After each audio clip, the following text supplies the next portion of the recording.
Y eso lo encontramos en este salmo. Encontramos la omnipresencia de Dios, es decir, Dios está en todas las partes al mismo tiempo.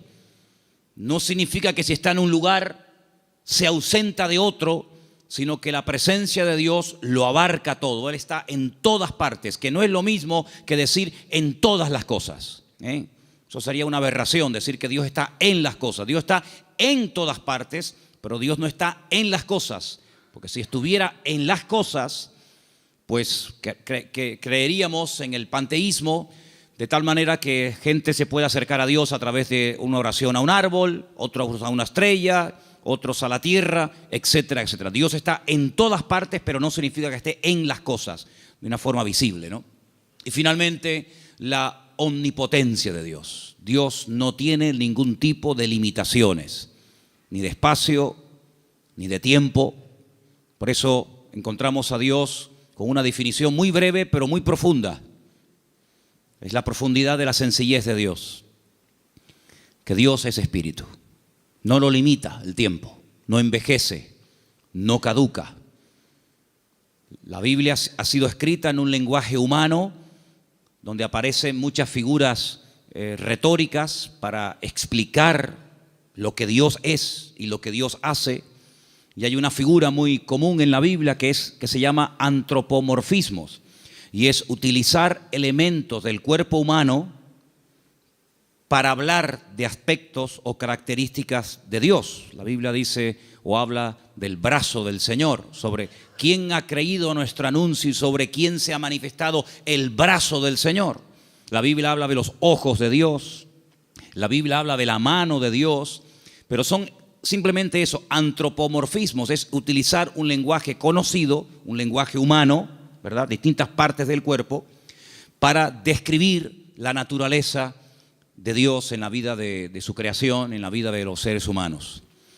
Hemos oído a veces escuchar como que la naturaleza tiene el libre albedrío de hacer cuanto quiera, y no es verdad. Las leyes de la naturaleza las estableció Dios desde el principio de los tiempos. Fíjense qué curioso que todas las leyes que el hombre ha ido descubriendo con el paso del tiempo son leyes que estaban ocultas a los ojos del hombre. El hombre no las ha inventado, simplemente las ha descubierto, ¿verdad?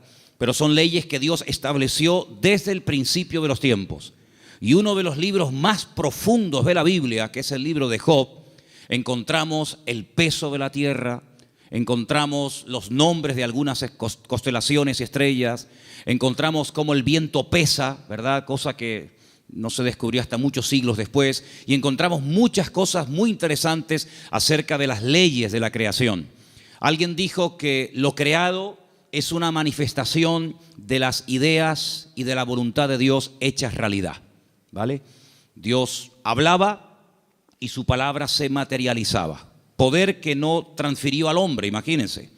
Es un poder simplemente, o es un poder que solamente se limita a él. Dios habla y lo que Dios ordena se materializa, se cristaliza, ¿sí? Sea la luz o sea cualquier otro elemento. Ahora, en el Salmo 139 vemos estos tres atributos de Dios, repito, omnisciencia, omnipresencia y omnipotencia. Y a partir del versículo 7, el salmista se hace una serie de preguntas muy interesantes, pero las hace en forma de sorpresa. Aquí dice: ¿a dónde me iré de tu espíritu? ¿A dónde huiré de tu presencia? Si subiere a los cielos, allí estás tú. Si en el Seol hiciere mi estrado, he aquí, allí tú estás. Si tomare las alas del alba y habitar en el extremo del mar, aún allí me guiará tu mano y me asirá tu diestra. Si dijere, ciertamente las tinieblas me encubrirán, aún la noche resplandecerá alrededor de ti. Aún las tinieblas no encubren de ti, y la noche resplandece como el día.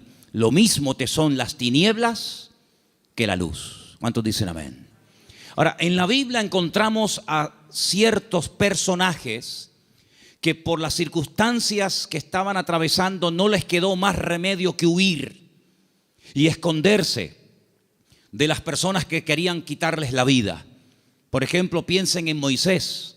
Cuando él tenía 40 años, dice la Biblia que él para mediar en una disputa, en una pelea, dice que él se levanta contra un egipcio y lo mata y lo oculta. Pero aparentemente se ve que su crimen, su asesinato no quedó, digamos, oculto. Y al día siguiente alguien le dice: ¿me vas a matar a mí como ayer mataste al egipcio? Y esto le produjo un pánico, le trajo un miedo tan grande a Moisés, que dice que tuvo que huir al desierto. Y se ve que no lo encontraron. Se ve que el faraón, que a lo mejor intentó encontrarlo, fue todo en vano, porque pasó 40 años en el desierto y la Biblia no dice en ningún momento que a Moisés lo localizaron y lo llevaron a Egipto y lo sentenciaron. Por lo tanto, supo huir y se escondió, pero tuvo que huir. Tenemos, por ejemplo, el caso de David. David es un joven que recibe el llamado de Dios, la unción, el respaldo de Dios siendo muy joven. El profeta Samuel derrama sobre él aquel cuerno lleno de aceite que tipificaba la unción que él tendría el día de mañana para ser el segundo rey de Israel.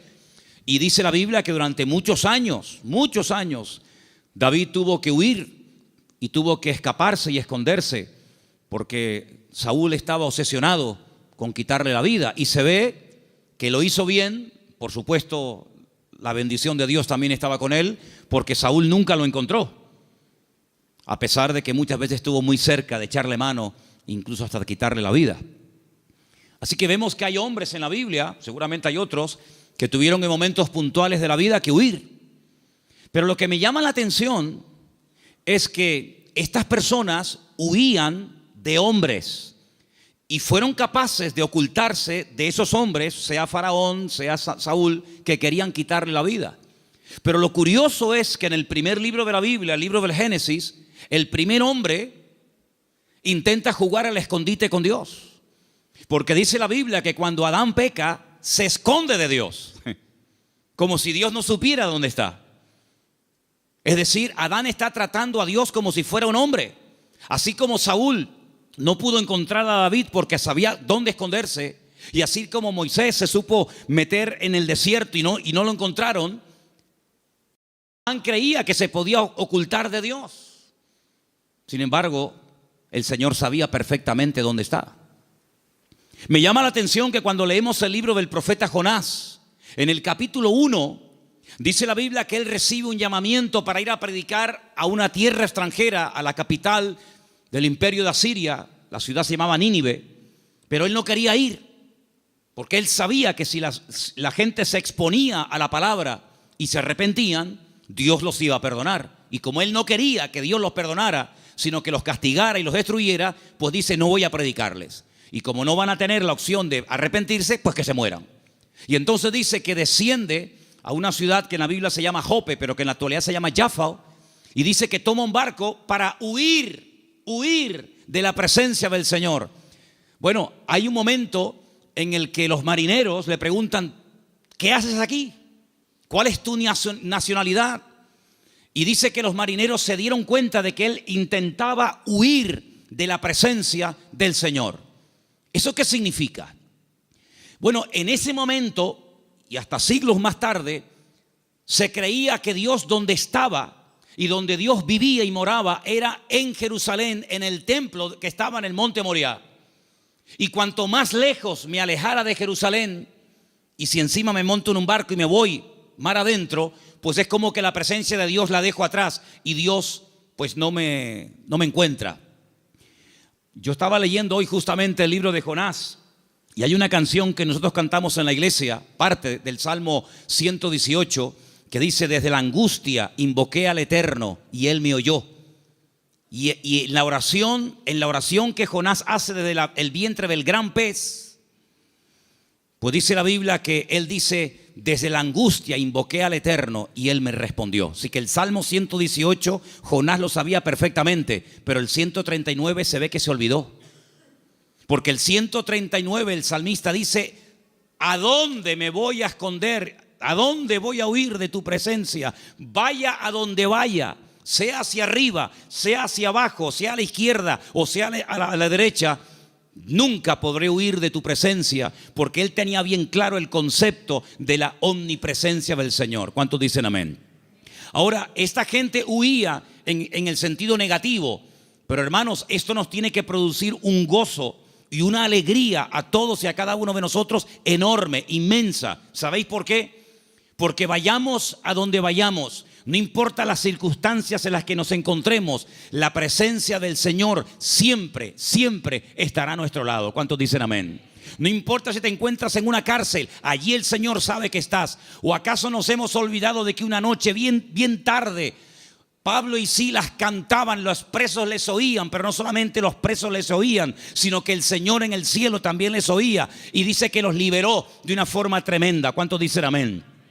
Dice la Biblia que cuando estaba en la tempestad, al día siguiente, cuando llevan ya más de 20 días en ayuno, sin ver estrellas, sin ver sol, perdidos, desesperados en medio del mar Mediterráneo, se levanta el apóstol Pablo y dice: no tengan ningún temor, porque anoche estuvo en mi camarote el Señor y me dijo que si nos mantenemos unidos nadie va a perder la vida. Luego lo vio en la cárcel y también lo vio en la tempestad.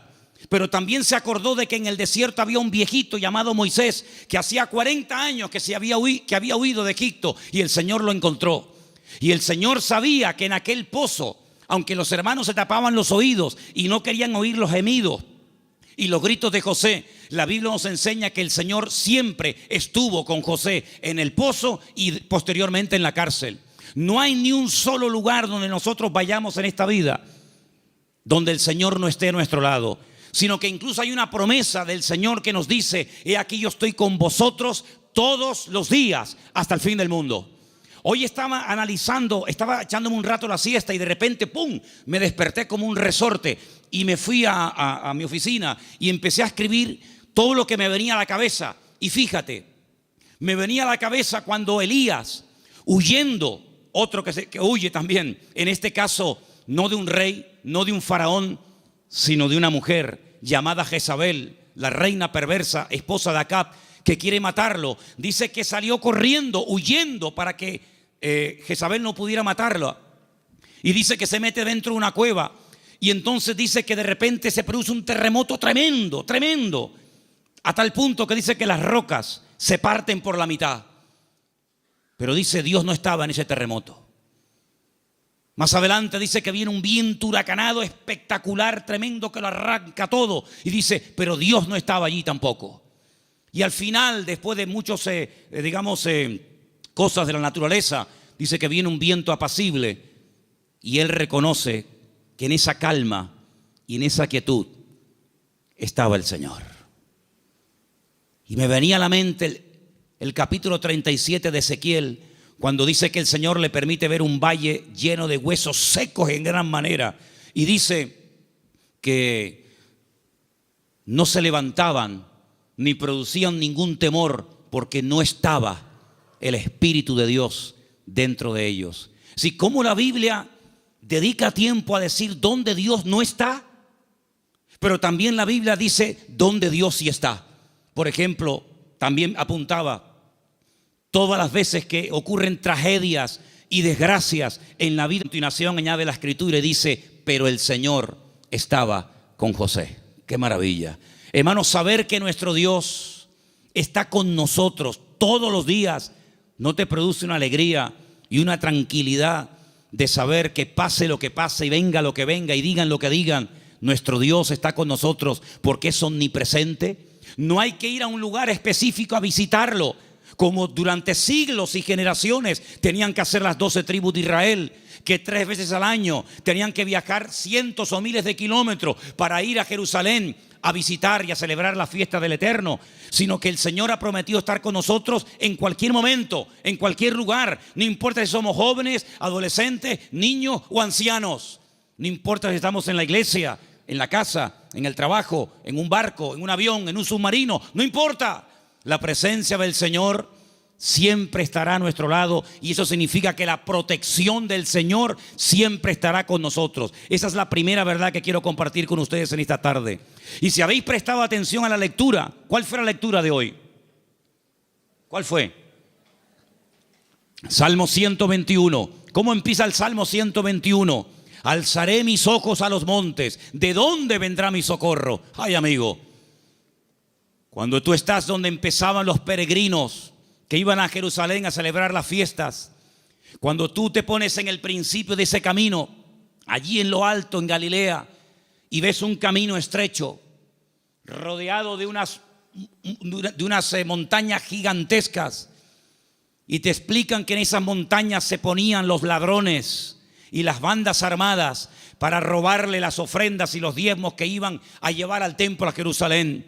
¿Cómo nos van a alzar los montes los peregrinos y decir: Señor, ¿de dónde vendrá nuestro socorro? No es que está implorando la ayuda de las montañas, no, porque el versículo siguiente dice: nuestro socorro viene del Señor que hizo los cielos y la tierra. No dará tu pie resbaladero, ni se dormirá el que te guarda. Él guardará tu salida y tu entrada desde ahora y para siempre. ¿Cuántos dicen amén? Hermanos, en estos tiempos en los que estamos viviendo, es importante que nos recordemos cada día: el Señor, la presencia del Señor, la cobertura del Señor está a mi lado. ¿Cuántos dicen amén? Dile que está a tu lado: el Señor está con nosotros porque es un Dios fiel. Aleluya. Esa es la primera verdad que tenemos que tener presente en nuestra vida. Primera de Juan 5:18, primer versículo que nos van a leer en esta tarde. Primera de Juan, capítulo 5, verso 18. Presten atención, por favor. Sabemos que todo aquel que ha nacido de Dios no practica el pecado, pues aquel que fue engendrado por Dios le guarda, y el maligno no le toca. El maligno, la promesa que dice: el maligno no le toca. ¿A quién no le toca? Al Hijo de Dios. ¿Y por qué no le toca? Porque está protegido. ¿Por quién? Por aquel que lo engendró. Nuestro Dios no solamente está, sino que está para defendernos, está para guiarnos, está para bendecirnos. No está dormido y hay que despertarlo, como en algún momento el profeta Elías les decía a los profetas de Baal: griten, griten, levanten la voz.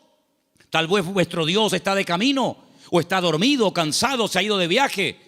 Sino que nuestro Dios está a nuestro lado, pero no de una forma pasiva, indiferente, sino que está a nuestro lado para pelear nuestras batallas y defendernos. ¿Cuántas veces hemos mencionado el pasaje de cuando el profeta Eliseo, no Elías, Eliseo, se encuentra rodeado de enemigos y su criado Giesi se lo comenta y le dice: estamos rodeados, nos van a matar?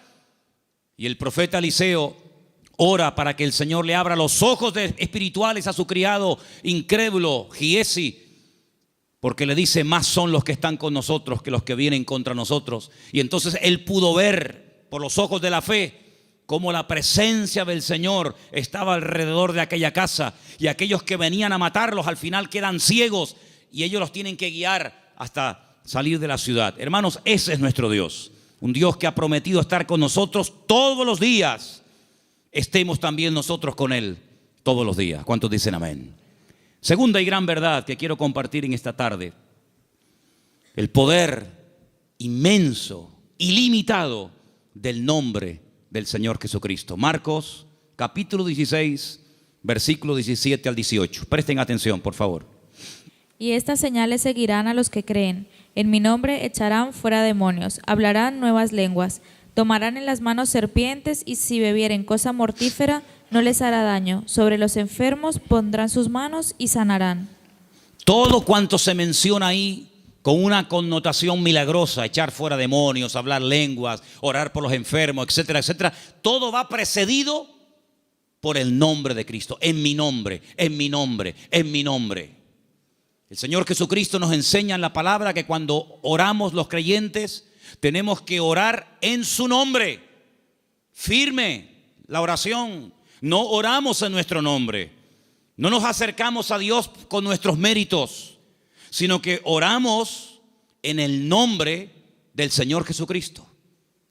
Y en el libro de Filipenses, el capítulo 2, nos da una pincelada, una explicación del poder tremendo de ese nombre. Presten atención. Después de humillarse, después de despojarse de toda su gloria y dignidad, después de haberse hecho siervo y estando en la condición de hombre, se humilla hasta lo sumo y muere de una forma terrible como era la muerte de cruz y haciéndose obediente hasta la muerte, a continuación de eso dice, por lo cual Dios lo exaltó hasta lo sumo, a lo máximo, y le dio un nombre sobre todo nombre. Y ahora escucha versículo 10, para que en el nombre de Jesús se doble toda rodilla de los que están en los cielos, en la tierra y debajo de la tierra, y toda lengua confiese que Jesucristo es el Señor, para gloria de Dios Padre. El poder del nombre de Cristo, no somos conscientes de lo poderoso que es mencionar ese nombre. Los demonios huyen y tiemblan cuando se menciona el nombre de Jesucristo. Es un nombre de poder, es un nombre de autoridad. No hay nada ni nadie que se resista al poder del nombre de Cristo. Una vez escuché a un predicador que vino a Las Palmas hace muchos años. Había sido misionero en África. Y un día no se le ocurre otra cosa más que ir a una tribu de caníbales. Y dice que mientras dormía en una choza durante la noche, hay un momento en el que él se despertó y ve a un caníbal con un garrote a punto de darle un palo en la cabeza y matarlo. Dice que fue algo tan rápido, no había tiempo para decir, hermano, vamos a orar, espérate un momentito. Dice que solamente dijo, Jesús. Solamente mencionó el nombre del Señor. Y dice que se le cayó ese garrote de la mano a este hombre y salió corriendo. Hermanos, hay millones de testimonios de personas que han sido sanadas, liberadas, salvadas, bendecidas y transformadas por el poder del nombre de Jesucristo. Es un nombre que tenemos que utilizarlo cuando oramos, cuando hacemos cualquier cosa, conducir, estudiar, trabajar, salir, entrar. Porque no solamente es una sugerencia, no solamente es una propuesta, una idea que les lanzo, sino que es un mandamiento bíblico. Vamos a leer en Colosenses 3:17. Fíjense cómo la Biblia nos enseña lo que estoy diciendo en esta tarde. Colosenses 3:17, por favor. Y todo lo que hacéis, sea de palabra o de hecho, hacedlo todo en el nombre del Señor Jesús. Todo. Dando gracias a Dios, Padre, por medio de Él. Todo lo que hacéis, todo lo que habláis, hacerlo todo en el nombre del Señor Jesucristo. Cuando se monten en el coche a conducir, Señor, en tu nombre pedimos que nos traigas y que nos lleves de regreso a casa con tu paz y con tu bendición. Cuando vayas a un examen, cuando vayas a prepararte para hacer un examen o estudiar, Señor, yo me preparo, yo estudio, yo memorizo, pero yo pido que en tu nombre este examen salga bien, Señor. Cuando vas a trabajar o cuando vas a buscar trabajo, cuando vas a dormir, cuando vas a levantarte, todo lo que hacemos y todo lo que decimos, dice, hacedlo todo en el nombre de nuestro Señor Jesucristo. ¿Cuántos dicen amén? Y vas a ver cambios, vas a ver algo diferente en tu vida, porque ese nombre es un regalo, permítame la palabra, que Dios le ha dado al creyente, a sus hijos, a su pueblo, a su iglesia, para que lo use. El Señor Jesucristo le dijo un día a sus discípulos, no habéis recibido nada porque no os habéis atrevido a orar en mi nombre, pero a partir de ahora, todo lo que pidáis en mi nombre, os lo daré, para que mi Padre sea glorificada en esa petición. ¿Cuántos dicen amén? Así que esta es la segunda verdad que tenemos que interiorizar en nuestra vida. Tenemos un nombre, hermanos, un nombre de autoridad en el cielo, en la tierra donde vivimos ahora mismo y aún debajo de la tierra. Un nombre que no tiene limitaciones de ningún tipo. Pues vamos a usarlo, porque la Biblia dice que es el regalo del Padre al Hijo, un nombre que es sobre todo nombre, para que en ese nombre se doble toda rodilla de los que están arriba en el cielo, en la tierra y aún debajo de la tierra, y toda lengua confiese que Jesucristo es el Señor, para gloria de Dios Padre.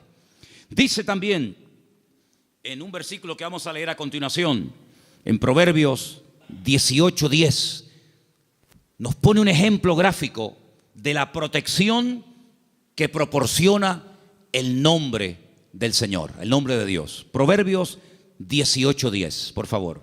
Torre fuerte es el nombre del Señor. A Él correrá el justo y será levantado. Torre fuerte es el nombre de nuestro Señor, y a Él correrá el justo y será levantado. Leía en el día de ayer una historia cuando un tal Abimelech quiere matar a un montón de gente y dice que se dirige a la ciudad donde están las personas que él en un principio quiere aniquilarlas. Esto lo pueden ver en el capítulo 9 del libro de Jueces.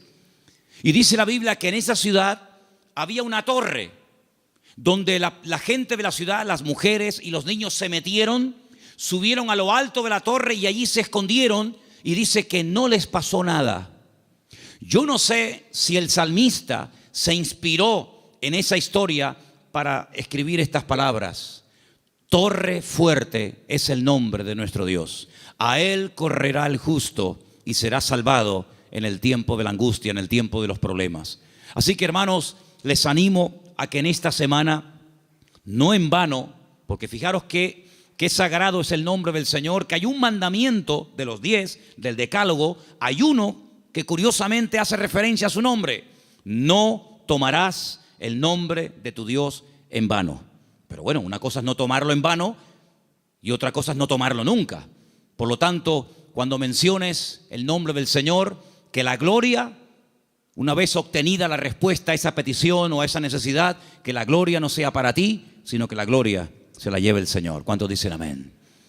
Hay también una tercera verdad que quiero compartir esta tarde. Y para los que no estuvieron, el otro día aquí en la iglesia, el día jueves, en la carta de Pablo a Tito, una carta pequeñita que está por ahí por el Nuevo Testamento, ustedes la tienen también, no les quepa la menor duda. El apóstol Pablo deja a Tito en la isla de Creta para que impida que se mezclen o que se metan en la iglesia falsas enseñanzas, falsas doctrinas, etc. Y una de las cosas que el apóstol Pablo le decía a este joven pastor es que en la iglesia tiene que haber, a nivel de cuerpo, una sana doctrina, y que el liderazgo, los ancianos que él iba a nombrar para que ocuparan cargos de responsabilidad en la obra, tenían que ser personas con una serie de características. Algunas eran prudentes, con paciencia, serios, sobrios, etc. Pero lo que me llamó la atención es que dice, y el liderazgo tiene que tener una fe sana. Bueno, literalmente dice que sean sanos en la fe.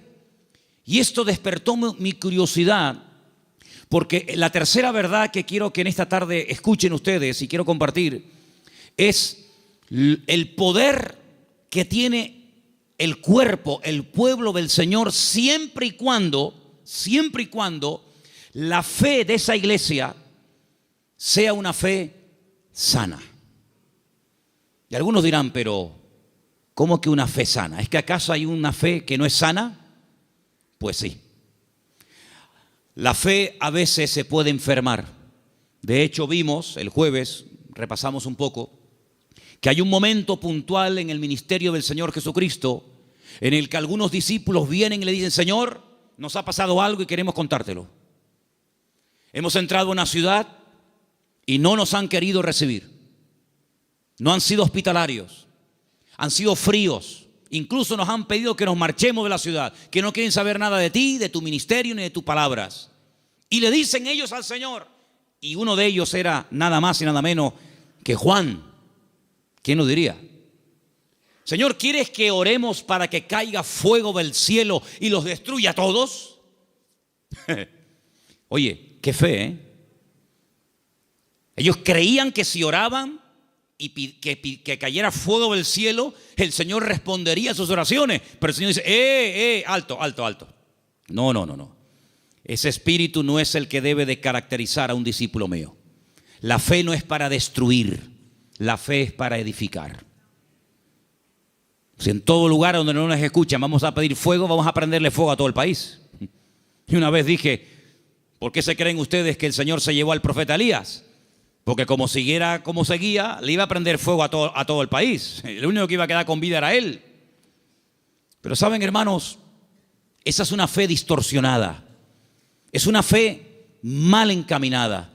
Es una fe que, como una especie de lámpara de Aladino, te crees que todo lo que pides tienes que recibirlo.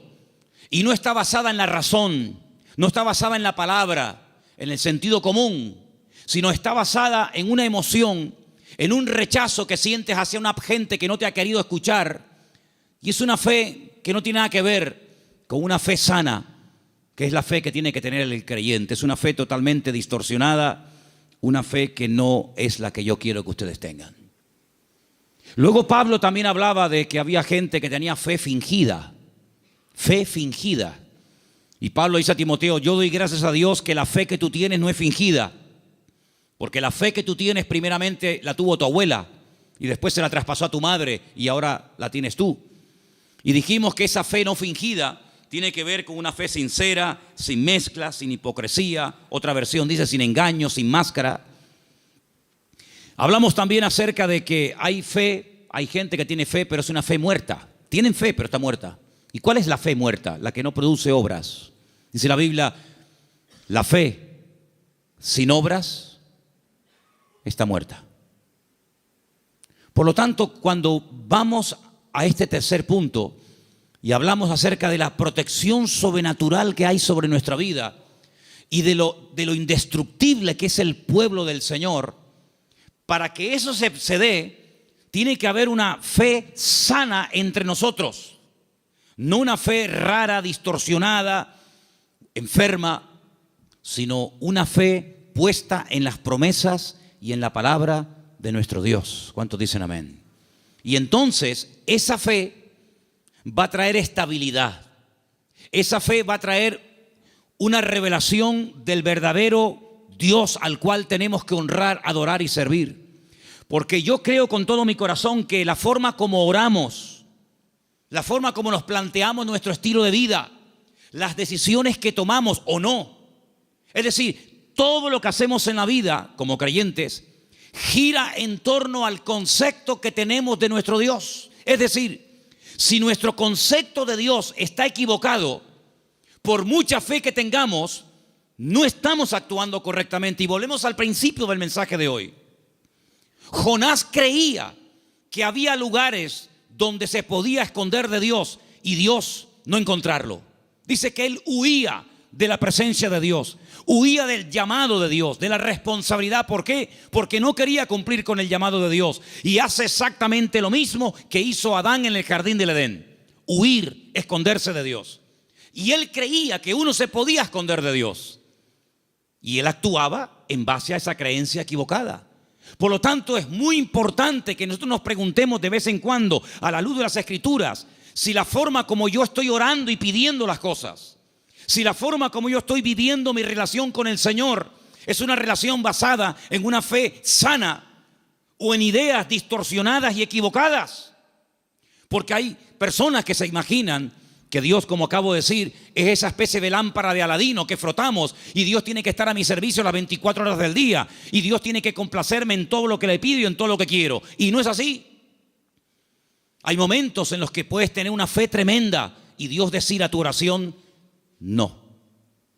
Puede ser que tengas una sinceridad y un deseo tremendo de hacer algo para el Señor, genuino, bíblico, correcto, pero a ti no te corresponde hacer esa operación, hacer ese trabajo. Como por ejemplo el rey David, que quería construirle una casa a Dios. Y Dios le dijo, tú no la vas a edificar, la edificará la siguiente generación en la persona de tu hijo Salomón. Hay momentos en los que el mismo apóstol Pablo quería ir a ciudades a predicar el evangelio. ¿Será bíblico predicar la palabra? Por supuesto. Es un mandato del Señor, claro, ir por todo el mundo y predicar el evangelio. Pero también hay que decirlo que hay momentos en los que el Pablo quería ir a ciertos lugares a compartir y el Señor le decía, no, ahí no, en Bitinia no, bueno, pues me voy a Misia, no, ahí tampoco. Y uno dice, pero Señor, ¿no es tu voluntad ir a predicar a todas partes tu palabra? Sí, pero cada sitio y cada persona tiene su momento y tiene su lugar. Y ahora no es el momento de ir aquí, ahora es el momento de ir allá. Y Pablo, que era sensible a la voz del Espíritu, Pablo, que era una persona que se dejaba tratar y moldear, pues no era un niño caprichoso con la pataleta que cuando no le das la chupeta se pone a montarte un lío tremendo, sino que decía, bueno, pues si no es por aquí, será por allá. En otras palabras, no se venía abajo, no se derrumbaba, no se desanimaba, sino que él seguía probando, hasta que al final encontró el lugar idóneo donde el Señor quería llevarlo y usarlo. Por lo tanto, es muy importante que la iglesia interiorice esta verdad. El Señor nos quiere usar. Tenemos que cumplir con nuestras responsabilidades. Por supuesto que sí. Pero ¿estaré yo preparado para eso que quiero hacer?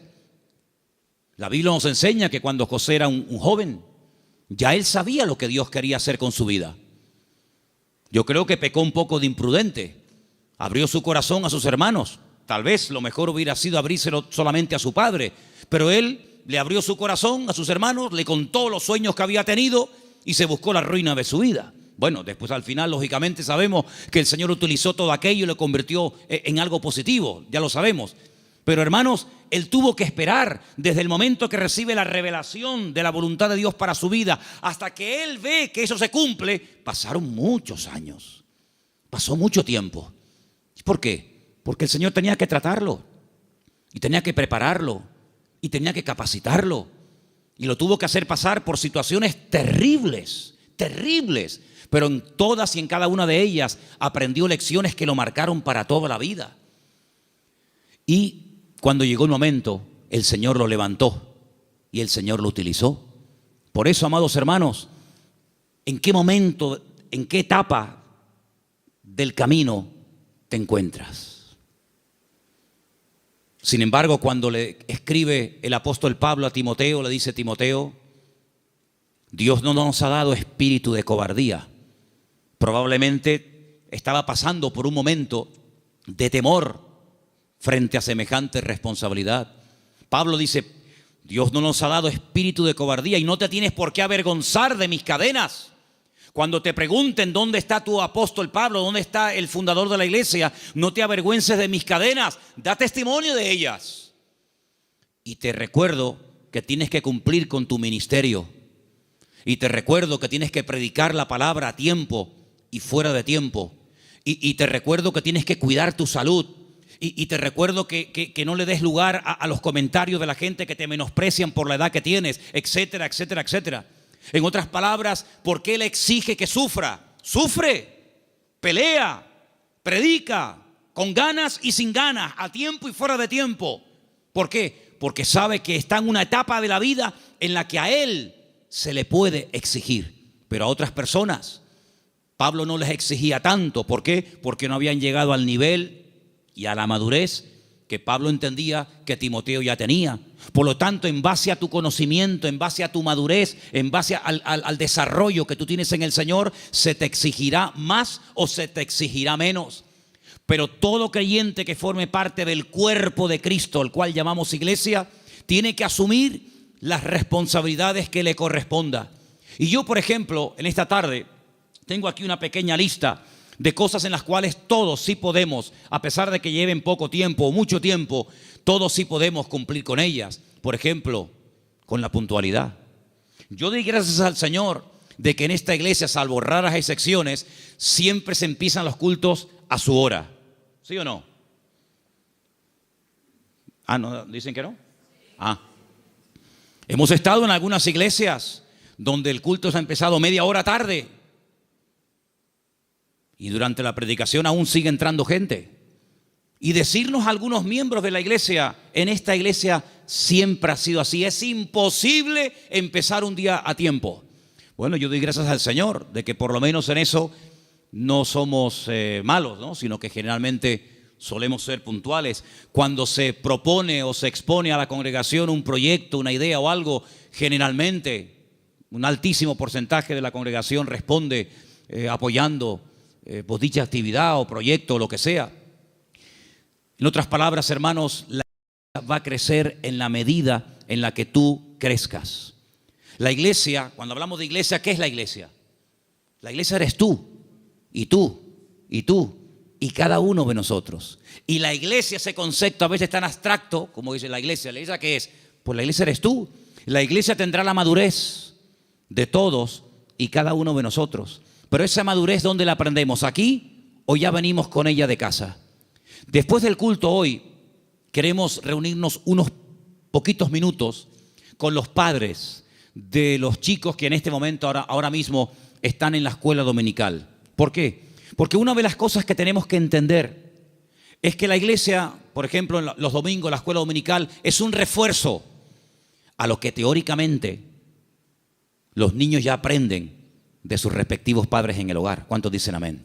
Es decir, si ustedes no oran a la hora de la comida, Difícilmente, por más que se lo enseñen ahora mismo las hermanas que están allí con esos niños, que hay que orar dándole gracias al Señor por la comida que entra por nuestra boca, si después durante la semana, que es muy larga, hasta el próximo domingo, no ven a papá y no ven a mamá orando un momentito, dándole gracias al Señor por los alimentos, pues le vamos a hacer al niño, perdonen la palabra, un cacao, porque le estamos enseñando algo en la iglesia que luego ustedes no lo apoyan. Es decir, que lo que aprendan aquí, luego vean la práctica en el hogar. ¿Cuántos dicen amén? Si, por ejemplo, un niño un día en una escuela dominical tiene una clase donde, por ejemplo, no sé, se le habla del perdón, pues que cuando lleguen momentos puntuales, pues que el niño vea que en casa la asignatura del perdón se aprueba con sobresaliente y no siempre con suspenso. Y simplemente quiero ponerles un ejemplo. Porque la tercera verdad que estoy tratando de compartir esta tarde es la importancia de la iglesia en el mundo y cómo la iglesia es indestructible siempre y cuando cumpla con los requisitos bíblicos establecidos por el Señor en su palabra. ¿Dónde aprendió José a perdonar, a reconciliarse, a llevarse bien con otras personas? ¿Dónde lo aprendió? ¿En Egipto? ¿En Egipto lo aprendió? No, lo aprendió en el hogar, lo aprendió en casa. Yo no sé, supongo que sí, ya es especular, si algún día Jacob, que era su padre, explicó en casa el motivo por el cual se iban de un país a otro. Me imagino que sí.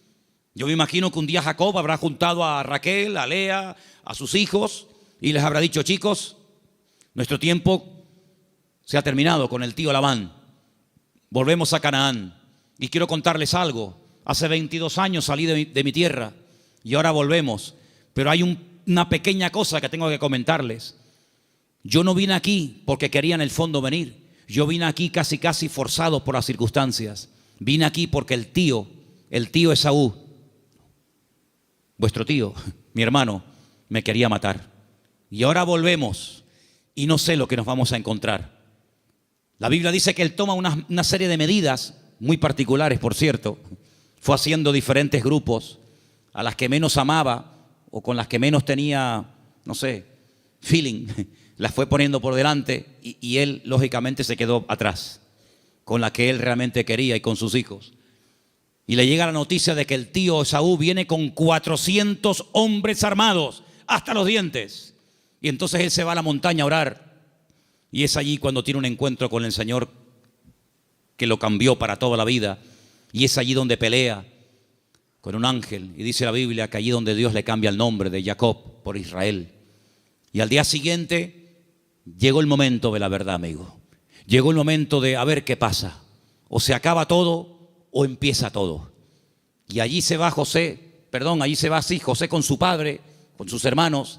Y allí dice la Biblia que Jacob y Esaú se abrazaron, se perdonaron, se reconciliaron y todo se solucionó. Y allí estaba José, la primera vez en su vida que veía al tito Esaú, la primera vez en su vida que veía algo tan impactante que sin lugar a dudas lo marcó, porque esa reconciliación entre el tío y su papá lo marcó de tal manera que años más tarde, cuando él es vendido por sus propios hermanos, cuando él se da a conocer a ellos y les revela su identidad y les dice: yo soy José, no tiene ni la más mínima gota de rencor, de remordimiento en su corazón, porque él aprendió de una forma objetiva lo que era el perdón y la reconciliación en su familia. ¿Y qué es lo que hace? Él después proyecta en los demás lo que en el hogar aprendió de una forma práctica. Por eso, amados hermanos, es muy importante que lo que ustedes aprenden en los cultos, lo que los niños aprenden en la escuela dominical, luego durante la semana se van a presentar muchas oportunidades para orar, para pedir perdón, para saber cómo reaccionar ante una situación. Y entonces ahí es donde tenemos que trabajar en equipo.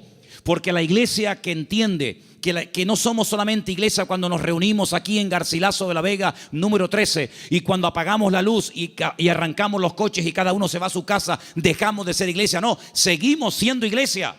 Seguimos siendo iglesia. No en un lugar físico como este. La iglesia ahora se divide para multiplicar. La iglesia que se divide dentro es una ruina, pero la iglesia que fuera, cuando termina el culto, se divide, y se lleva la bendición de Dios, se divide, entre comillas, para después multiplicar y para extender la luz del evangelio fuera. ¿Cuántos dicen amén? Por eso es muy importante que nosotros nos preguntemos y nos analicemos de vez en cuando cómo va el nivel de nuestra fe. Quiero ponerles un pequeño ejemplo de la Biblia, donde dice la palabra que un padre desesperado, un padre con un problema con un hijo que nada ni nadie puede solucionar, fue un día con toda la fe y con toda la sinceridad del mundo a pedir ayuda al Señor, pero el Señor no estaba. La Biblia dice que el Señor había pasado la noche en oración con 3 de sus discípulos en la montaña. Pero bueno, ya que estoy aquí, aprovecho para que por lo menos los discípulos del maestro oren por mi hijo, y fue un fracaso. No resultó. La palabra dice que cuando el Señor baja de la montaña, este padre va al Señor por fin y le dice: he traído mi hijo a tus discípulos y no han podido hacer absolutamente nada. Si tú puedes hacer algo. Increíble. Y el Señor le dice: si tú puedes creer, más bien. Y es cuando pide ayuda: Señor, ayuda a mi incredulidad. Menguó en la fe. En unas horas la fe pasó de creer que mi hijo tiene remedio a decir: si puedes hacer algo. Eso no es una fe sana. La fe sana es la que aguanta la prueba. La fe sana es la que se extiende. La fe sana es la que sabe reaccionar cuando dice el Señor no. Porque cuando dice el Señor sí, la fe se amolda y se adapta muy bien. Pero cuando el Señor dice no, es donde verdaderamente se prueba la fe. Por eso dije el jueves, y quiero volver a repetirlo porque para mí fue algo muy importante, y es que una fe que no va acompañada de paciencia se convierte en tormento. Por eso hay gente que dice: yo he orado, y como tú dices, Manolo, en el nombre de Cristo, y tengo fe, y lo creo, y además creo que es bíblico lo que estoy pidiendo, pero Dios no me responde. Pero es que la fe sin paciencia se puede llegar a convertir en un tormento. Por eso una fe sana es la fe que va acompañada de paciencia. Y de ahí que el salmista diga, y volvemos a mensajes de la semana pasada: encomienda al Señor tu camino, confía en Él y Él hará cuando lo crea oportuno. ¿Cuántos dicen amén? Por eso la iglesia, claro que es indestructible. Hay promesas que las puertas del infierno no prevalecerán contra el pueblo de Dios, pero siempre y cuando el pueblo de Dios se mantenga alineado y siempre y cuando el pueblo del Señor tenga ese mismo sentir. Permítame llevarles al libro de Filipenses, por favor. En la carta del apóstol Pablo a los Filipenses, y mientras la buscan, decirles, amados hermanos, que esta carta se escribió desde la cárcel en Roma. En el capítulo 4 de la carta de Pablo a los Filipenses, ustedes van a encontrar que el apóstol Pablo está hablando de gozo, de regocijarse. Y uno dice: pero ¿cómo es posible que en semejantes circunstancias el apóstol Pablo escriba una carta cuya palabra más repetitiva es la palabra gozo y alegría? Bueno, pues porque el gozo del creyente, la estabilidad del creyente, no depende de si está en libertad o privado de libertad, sino depende de una fe sana depositada en los brazos del Señor. Pero en medio de la carta, cuando él está explayándose, dando unas explicaciones extraordinarias sobre todo esto, llegamos al versículo 2, Filipenses 4:2, donde él hace un ruego, una tarea que les pongo: escriban en un papel todas las veces que Pablo le rogó a alguien algo. No lo hace mucho, pero aquí tienen un ejemplo. Este no vale, tienen que buscar otro. Le ruega a Evodia y a Síntique que sean ¿qué? De un mismo sentir en el Señor. Evodia y Síntique eran unas hermanas de esta congregación, eran creyentes, fieles asistentes a la congregación, que no les está haciendo un llamado para que acepten al Señor en su vida y se conviertan. No, ya son creyentes, son hermanas de la congregación, pero entre ellas hay algo. No son de un mismo sentir. Algo pasó entre estas hermanas que a Pablo le perturba. Y Pablo, hay un momento en el que hace un paréntesis en el desarrollo del tema de la carta de Filipenses y dice: ruego a Evodia y a Síntique que sean de un mismo sentir en el Señor. Porque una iglesia, como un matrimonio que tiene un mismo sentir, es algo indestructible. ¿Cuántos dicen amén? Pero una iglesia donde uno dice arriba y otro dice abajo, uno dice a un lado y otro dice a otro, donde uno dice no, oremos, otro, no, ayunemos, no, discipulemos, no, evangelicemos, salgamos, no, quedémonos. Difícilmente esa iglesia puede ser una iglesia bendecida y una iglesia que impacte a la gente que lo rodea. Pero cuando hay un mismo sentir en el Señor, cuando el capitán de la nave es el Espíritu de Dios y la cabeza de la iglesia es el Señor Jesucristo, esa iglesia puede avanzar, esa iglesia puede ser una bendición, y esa iglesia es un botón, un punto de referencia en el mundo espiritual de algo que el Señor está haciendo en este lugar. Porque permítame decirle que una de las grandes enseñanzas del apóstol Pablo, y esto tiene una profundidad tremenda, inmensa, es que dice que la iglesia no solamente puede tener un impacto a nivel de sociedad, como evidentemente lo tiene con los vecinos, con los familiares, con los que vienen, etcétera, sino que dice el apóstol Pablo, es una enseñanza muy profunda que comparte con los efesios, es que la iglesia, según cómo se comporte, según cómo actúen sus miembros, según cómo se relacionen unos con otros, tiene también un impacto en el mundo espiritual, ante los principados y ante las potestades. Y uno dice, pero ¿cómo puede ser eso? Claro que sí. La iglesia puede llegar a ser un freno. La iglesia puede llegar a ser una luz.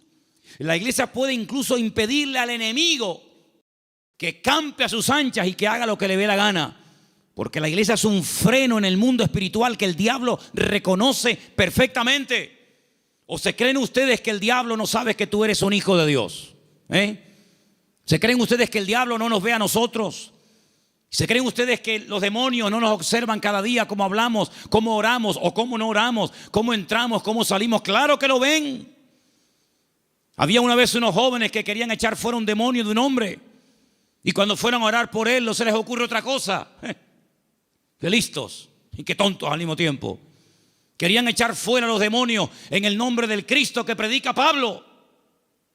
Y los demonios le respondieron y les dijeron a los 7 hijos de Seba, así se llamaba el padre de estos muchachos: conocemos a Pablo y conocemos al Cristo que predica Pablo, pero a vosotros no os conocemos absolutamente de nada.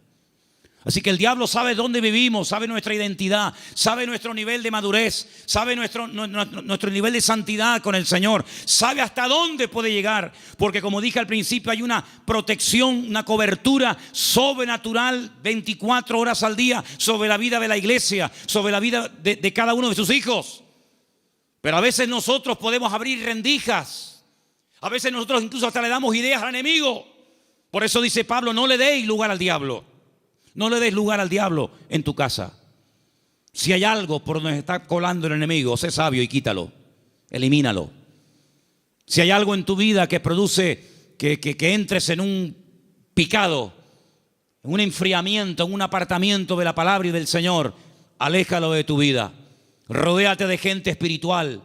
Lee libros que te edifiquen y no que te destruyan y te confundan más. Acércate a la palabra del Señor, busca al Señor. Porque cuando tú te metes en la presencia del Señor, todo lo que tú aprendas, todo lo que tú recibas, todo lo que tú crezcas, después cuando vengas a la congregación, aunque no hayas abierto la boca y nadie se haya enterado que has entrado ni que has salido, te puedo asegurar que tu vida en el mundo espiritual produce un impacto. ¿Cuántos dicen amén? Y podemos tener el enemigo a raya simplemente con nuestra presencia. Por eso, amados hermanos, estas 3 verdades: la protección y la presencia del Señor permanente sobre nuestra vida, el poder y la autoridad del nombre de Jesucristo, y la responsabilidad y el privilegio de formar parte del pueblo del Señor, que ¿saben cómo lo define el Señor? ¿Saben cómo nos define nosotros el Señor? Real sacerdocio, nación santa, pueblo adquirido por Dios, para que anunciemos las virtudes de aquel que nos llamó de las tinieblas a su luz admirable. El concepto que tiene el Señor de su iglesia es tan grande que dice: para mí, mi iglesia, tú y tú y tú y yo y cada uno de nosotros, Él dice: ustedes son mi cuerpo. Yo soy vuestra cabeza, pero vosotros sois mi cuerpo en la tierra. Somos los ojos, las manos, la boca de Cristo en esta sociedad donde Él nos ha puesto. Y amados, yo les digo algo, lo dije la semana pasada y lo quiero repetir ahora. El mundo está cambiando tan rápidamente que las iglesias van a ser lugares donde mucha gente desesperada, vacía, confundida y desorientada va a venir buscando ayuda. Porque miles de personas en su desesperación, en la pérdida de su trabajo, de salud, de marido, de familia, etcétera, ¿a dónde fueron? ¿A quién recurrieron? ¿A quién les pagaron? A muchos astrólogos, magos, santeros, brujos, adivinos, ¿sí o no? Mucha de esa gente que se ha llevado tremendas desilusiones, mucha de esa gente que ha perdido dinero, mucha de esa gente que se han llevado una desilusión tremenda y han visto que no han obtenido resultados, sino ha sido lo peor. El Señor nos va a poner a cantidad de gente en nuestro camino y llegará el momento cuando tú tendrás que darte cuenta de que tu vida proyecta una imagen en la sociedad en la que vivimos. Espero que nos podamos representar dignamente los unos a los otros. ¿Cuántos dicen amén? Les quiero hacer una pregunta. ¿Cómo se sentirían ustedes si yo mañana viniera al púlpito con el pelo de color verde? ¿No les gustaría, hermanos, un cambio de look en el pastor? Unos tatuajes, unas cadenas, unos piercing. ¿Cómo se llama eso que se pone en las orejas? No, zarcillos no, lo otro. Dilataciones, unas dilataciones. ¿Qué les parece? Como que no, ¿verdad?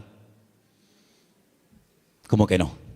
Tal vez a una parte, a un grupo de personas que digamos que se visten y actúan así, no sé, tal vez a lo mejor les haría gracia un tiempo que un señor ya de cierta edad llamado pastor se vista así. Pero son más los que dejaríamos de alcanzar que los que alcanzaríamos con esas pintas, ¿sí o no? Pues sabe una cosa, hermano, cuiden su imagen pública, porque usted como hijo de Dios tiene que dar una imagen sana y digna del Evangelio. No decimos, no, es que yo hago lo que me da la gana, porque yo lo siento así. Hermano, interiorice esta verdad en su vida.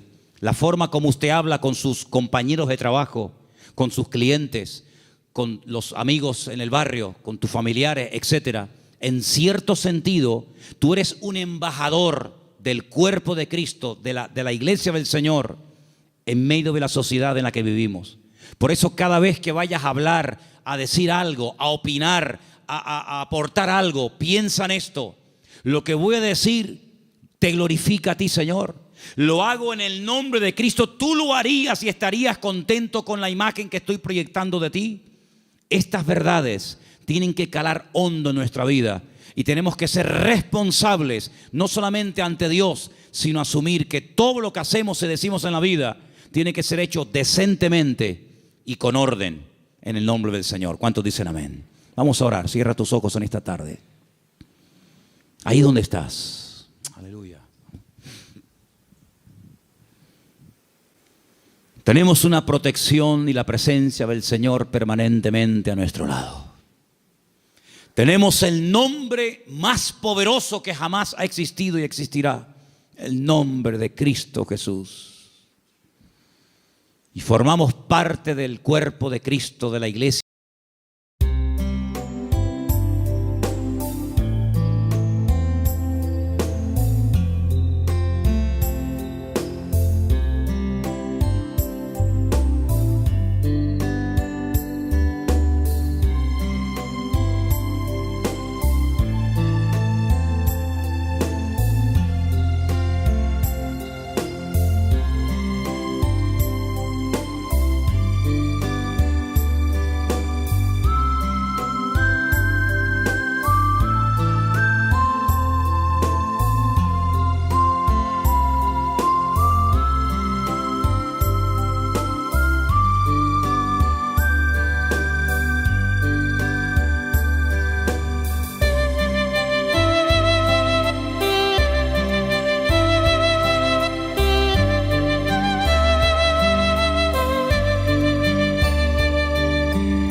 wander through the night, lost in a sea of stars where your whispers take flight. Electrified emotions, they dance around my heart in this digital garden where we never have to part. Shadows blend with colors as the beat sets me free. Every note a memory, every rhythm you and me. Echoes of you in synth waves, feel you near in the pulsing haze. It's such a world where we collide. You love the rhythm in my mind. With the glow of city lights, our shadows intertwine in this kaleidoscope of love where the past and future align. With every step I take, I feel your presence strong, and this digital symphony where our hearts belong. Shadows blend with colors as the beat sets me free. Every note a memory, every rhythm you and me. Echoes of you in synth waves, feel you near in the pulsing haze. It's such a world where we collide. You love the rhythm in my mind. In silence between the beats, I find your voice. In the flicker of the lights, I see your choice. Together in this dream we'll never fade. In the echoes of our love we'll always stay. Echoes of you